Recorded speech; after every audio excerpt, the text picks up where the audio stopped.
Հայաստանի Հանրապետություն, Սյունիքի մարզ։ Երևի դժվար է գտնել մեկ այլ տեղ, որի շուրջ գիտնականների կարծիքները բախվեին ամեն երկրորդ քայլափոխին։ Կարծիքները հաճախ բևեռային տարբերություններ ունեն, հաճախ հակասում են մեկը մյուսին ու միևնույն է։ Մինչև օրս դեռ ոչ ոք հստակ եզրակացություն ու բացատրություն չի տվել այս մարզում գտնվող հուշարձանների նշանակության ու գրանցված անոմալիաների մասին։ Հիմա հերթով Քարահունջն է, սյունեցիների հպարտությունը, Հայաստանի զբոսաշրջային խոշոր կենտրոններից մեկը։ Քարահունջը հնագետների ուշադրության կենտրոնում հայտնվեց դեռ խորհրդային տարիներից։ Վարկածներից մեկն այն էր, որ սա հնագույն աստղադիտարան է, հայկական հնագույն քաղաքակրթության ամենավառ ու խորհրդավոր ապացույցը։ Այս թեզի հիմնական ջատագովն էր Պարիս Հերունին։ Իր աշխատությունների մեջ նա մանրամասն բացատրում է, թե ինչու է Քարահունջը աստղադիտարան։ Գիտնականների մի մեծ խումբ նույնպես հակված է այն գաղափարին, որ Քարահունջը պարզապես քարերի խումբ չէ, այլ հնագույն աստղադիտարան։ Սրա ապացույցները գտնելու համար հարկավոր է ավելի խորը գնալ եւ հասկանալ, ինչ փաստերի վրա են հիմնվում գիտնականները նման եզրակացություն անելուց առաջ։ Իսկ դրանք առկա են։ Ուրեմն մենք գտնվում ենք հիմա Քարահունջ աստղադիտարանում, որը ուրեմն հազարամյակներ շարունակ ծառայել է հայ ժողովրդին որպես աստղադիտարան։ Դրա վառ ապացույցը իհարկե հայկյան բուն ուրեմն տոմարն է, ըստ Ղևոն Դալիշյանի 2492 տարի մեր թվարկությունից առաջ, որի մասին նաև փաստել է Անանյա Շիրակացին, այսինքն հին քաղաքակրթությունները ունեցել են անշարժ տոմար, որը եղել է աստղային։ Մենք հաճախ խոսում ենք մայաների ուրեմն տոմարի մասին, բայց երբեմն մոռանում ենք ուրեմն հայկական ավելի հին հայկյան ուրեմն բուն տոմարի մասին։ Հետաքրքիր է, որ Քարահունջում կա 83 անցքերով քարեր։ Երկու տեսակի են, սա արևային դիտարկման քարերն են, իսկ մնացյալ քարերը ուրեմն աստղային դիտարկման քարերն են։ Քարահունջի հնավայրում տարածական չափումները հղում են անում նաև Տաթևի վանքին։ Բանն այն է, որ ազիմուտային չափումները մեկին մեկ համընկնում են միմյանց հետ։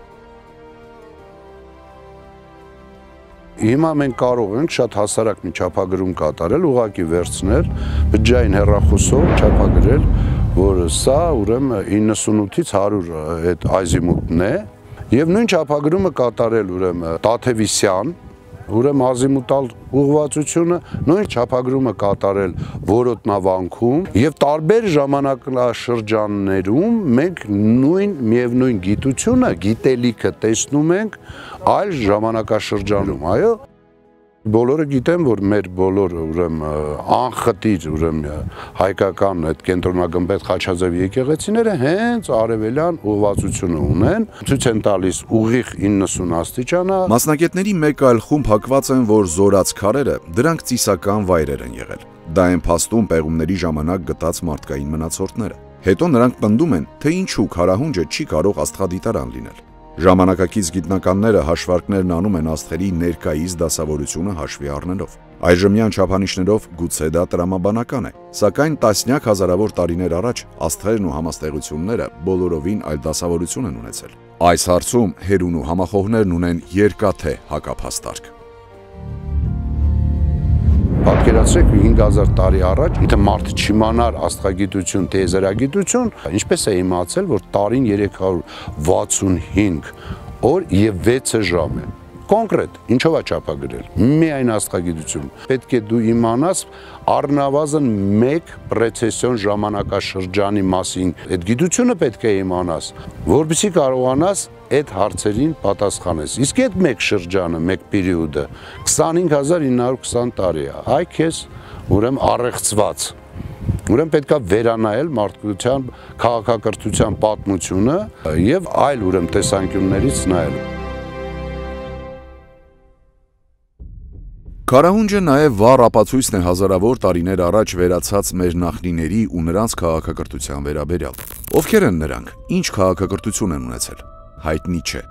Մեզ չի հասել եւ ոչ մի տեղեկություն։ Գուցե նրանք տիրապետել են ինչ-որ գաղտնի գիտելիքների, այլ կերպ հնարավոր չէ բացատրել մեկ փոքրիկ տարածքում այսքան շատ անոմալիաներ։ Մեր հները ունեցել են այլ գիտակցություն եւ այլ գիտություն, որը նման չէ մեր տեխնիկական այս գիտություններին։ Տասնյակ տոննաների քար է, ինչպես են բերել Այստեղ հիմա մենք Հալիձորում կտեսնենք ինչպիսի հսկայական քարերով պատեր են շինել մարդիկ, դա անհնար բան է, ոչ մի տեխնիկա չեն ունեցել։ Այո, խախտել են գրավիտացիան, քարը թեթևացրել են, պատեր են շարել։ Քարահունջը պարզապես աստղադիտարան չէ։ Քարահունջը հին հայկական քաղաքակրթության ամենավառ ապացույցն է։ Դեռ օրացույցից, Գրիգորյան ու Հուլյան տոմարների գոյությունից տասնյակ դարեր առաջ մեր նախնիներն արդեն կարողացել են կազմել գերճշգրիտ օրացույց։ Եվ դա կազմվել է հենց այստեղ, այս քարերի կենտրոնում։ Այժմ մենք գտնվում ենք Քարահունջի, ուրեմն գլխավոր 63-րդ համարի քարի մոտ։ Ինչու է գլխավոր, որտեվ այս քարը հենց այն հիմնաքարն է, որով հաշվարկվում է հենց հայկյան բուն տոմարը, այսինքն Օրիոն համաստեղությունը, երբ որ օգոստոսի 11-ին կայանում է իր աստղագիտական առումով, այս քարի ակնից կարող ենք դիտարկել տվյալ երևույթը եւ գերճշգրիտ վարկյանի ճշգրտությամբ հաշվարկել ուրեմն ժամանակը։ Մարդկությունը մեկ է իրեն տրամաբանության մեջ, իրեն գիտակցության մեջ պահել է ուրեմն Քարահունջի եւ այդ կալենդարի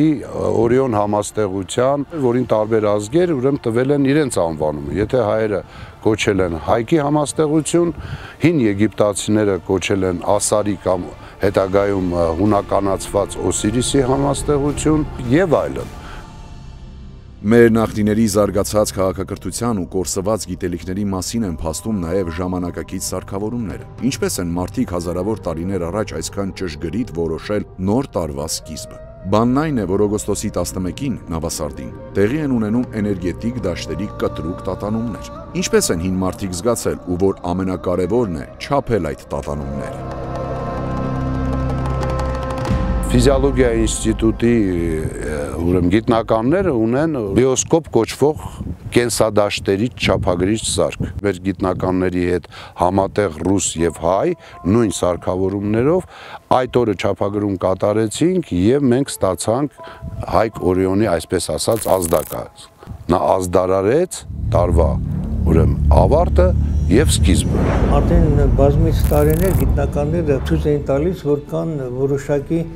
անոմալ երևույթներ, որոնք իրականանում են կենսաբանական համակարգերի գործունեության ժամանակ։ Մշակվեց մի փոքր շատ հասարակ սարք, որի օգնությամբ իսկապես կարելի է ցույց տալ բոլոր այդ անոմալ երևույթների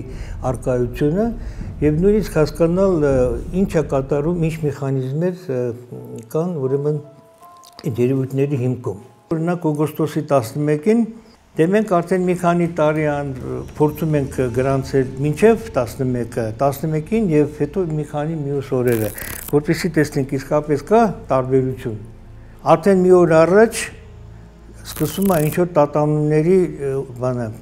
հաճախակության ուրեմն քչացում այստեղ, բայց ամենակտրուկը գալիս է հենց 11-ին ժամը 4-ից հետո, երբ Օրիոնը բարձրանում է համաստեղում։ Սինուսոիդները որ կային, հանգստացան,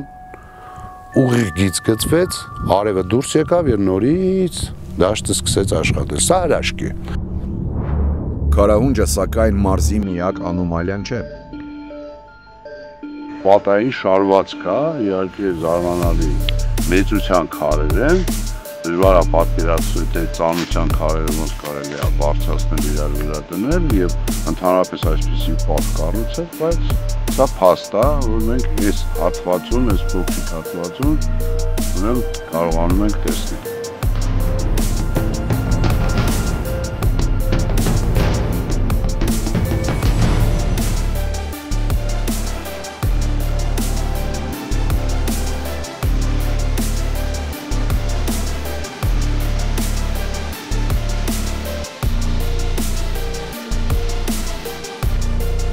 Հալիձորի անտառներում կարող եք հանդիպել մի երևույթի, որտեղ բանականությունն ու ֆիզիկայի օրենքները պարզապես չեն։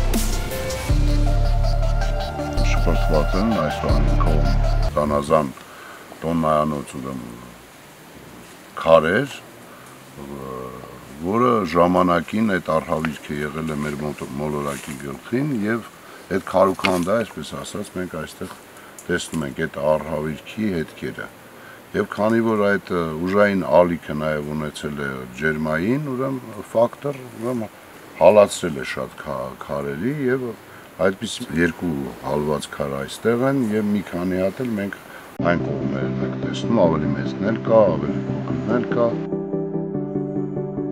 Այս առաջին հայացքից որևէ առանձնահատկություն չունեցող քարերի տակ տեղի է ունենում իսկական հրաշք, քանի որ քարերն անթափանցելի են դարձնում արտաքին ազդակները եւ մարդը հայտնվում է բիոէներգետիկ կողապսի մեջ։ Սկզբում կորցնում ես ժամանակի զգացողությունը։ Դրանից հետո, եթե հետները մի քիչ ավելի տպավորվող ես, քարերն ունենում են հալյուցինոգեն հատկություն։ Մարդիկ տեսիլքներ են ունում, իսկ դուրս գալուց հետո կարծես ազատված լինես վարդունից։ Քարը կորցրել է իրեն այդ ծակոտենությունը, այսինքն հալված է եւ իդեալական ինքը մեկուսի չէ հանդիսանում եւ կարողանում է կտրել մարդուն արտաքին ինֆորմացիոն դաշտերից եւ մարդու մոտ կատարվում են այդ ժամանակային շեղումները։ Տակը ֆարկովները առաջինը որ նկատում ենք մենք նրանք այդ ժամանակի զգացումն են ունեցնում, ժամանակը խտանում է, ասենք 15 րոպեն թվում է 7 րոպե կամ ընդհակառակը 5 րոպեն թվում է 20 րոպե։ Եղել է շատ է եղել, որ ուղղակի պատկերներ են բացվել, եւ անկախ իրենից մարդը մտել է ինչ-որ պատկերային մի դաշտ, իդեպ բնական, կարող է գնալ անցյալ, կարող է գնալ ապագա, հետարքիր իրադարձություններ տեսնել։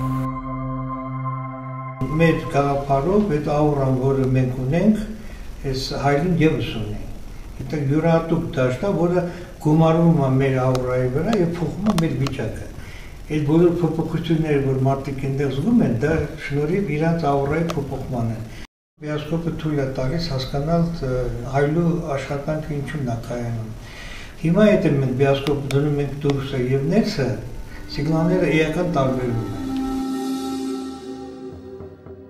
Անոմալիաները այստեղ ամենուրեն շատ են, բայց ամենահետաքրքիրը այդ լույսային արկայծումներն են, որ մենք շատ հաճախ ենք տեսնում եւ այսօր արդեն ամբողջ գյուղացիներն իրենք իրենց աչքերով են տեսնում այս ամենը եւ մենք կարող ենք արդեն մենք լռենք, թող ուրեմն գյուղացիները պատմեն, ասենք 2 օր առաջ ինչ են տեսել։ 11 տարի որ աշխատում եմ, բայց վերջին տարիների ընթացքում տարօրինակ հետաքրքիր բաներ ա կատարում տարածքում։ Այս տարածքում, որտեղ դաշտը հզոր էներգետիկ դաշտ է, մարդիկ գալիս են ստեղ իրենց լավ են զգում, կխացավեր է անցնում, ինչ որ փոփոխություն ա կատարում դրական ուղղությամբ։ Անտարի վերևի մասում օգոստոսի 6-ից սկսած մինչև 16-17 այդ ընթացքում անտարի վերևում լուսարձակումներ է կատարվում 1-ից մինչև 3-ը։ Չգիտեմ դա ինչի ազդեցություն է, ինչի շնորհիվ է, բայց ես տեսել եմ այդպիսի բաներ։ Թե ինչ լույսային արկայծումներ են, դեռևս դժվար է ասել,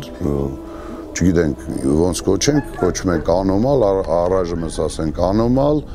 երբ կգիտակցենք արդեն դրա մասին ըստ գիտության լեզվի կխոսանք։ Ինչ է սա, ոչ ոք հստակ չի կարող ասել։ Որտեղից են գալիս էներգետիկ այս տատանումները։